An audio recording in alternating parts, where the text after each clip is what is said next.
So there are a number of different types of memory that you can develop as you're memorizing a piece in piano. But I would submit to you that the most important is the movements that you're making and the shape of the hand as you're hitting each group of notes. So it could be a chord that you're just coming down onto a chord.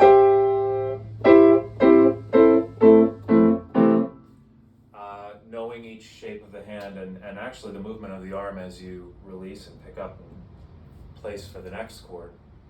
That would all be examples of this type of memory that I'm talking about, which is, it's sort of a muscle memory. I think some people have called it muscle memory, but to be more specific, you're moving to create the sound or the music that you want. So it's a technique memory. It doesn't just happen necessarily automatically. You have to really know the technique that you're using. And some people do this completely naturally, like they've just been playing the piano for so long that they know how to move to create a series of notes. And they know exactly where the wrist is. I mean, they maybe don't have to think about it because they know exactly how to move to get that. So there's some people that I think are so good with that they barely really need to worry about that, and so they memorize very quickly that way. Now, it's also good to have a few other different types of memorization for the piece that you're working on. So, for instance, I think it's helpful to be able to see certain parts of the score as you're playing the part. You know, it might be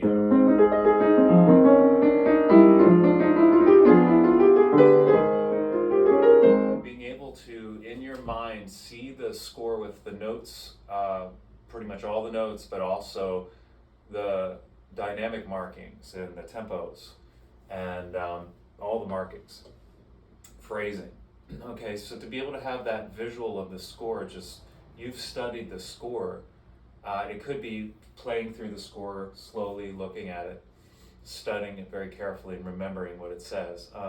So that takes, I think, some patience for most people to develop that. Now that process can be sped up by a very specialized training of looking at a page with information. It could be numbers, it could be pictures. It would really ideally be a mix of everything.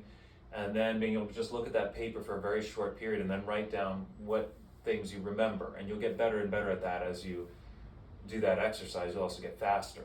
So that's another type of memory I think is very useful. So those are couple of the most important types of memory that I would recommend, and that's just two things. I mean, yes, there's a lot of things that are enveloped into those two types of memory, but those two main types of memory, I think, most important as you're memorizing a piece.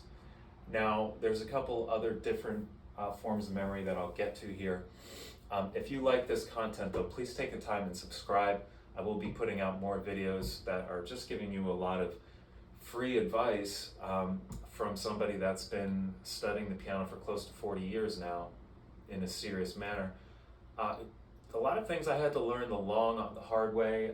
Maybe some of you can save some time by listening to these videos. So hit subscribe so you won't miss anything. Some of my videos will be performance and some of them will be instructional. All right, but getting back to the memorization, another good thing is to actually be able to visualize the entire process from start to finish. So this is the visualization memory, and this you can do away from a piano. Ideally, it's good to be able to think through the score before this process. Like, you can think through it in order, every single note, every single chord. You might not be doing it in rhythm, but ideally, you'd be able to do it in a slow tempo. And the earlier you can get that type of thing, the better. That can be done by studying the score away from the piano, visualizing, playing the score. I think that's an incredibly valuable exercise to do. And the last thing is, before you perform a piece, is just playing the piece through from start to finish, no stops, and doing that, every day. I think that will give you that continuous procedural memory reinforcement. Procedural memory is like one note gives rise to a series of other notes. Okay, so if I start.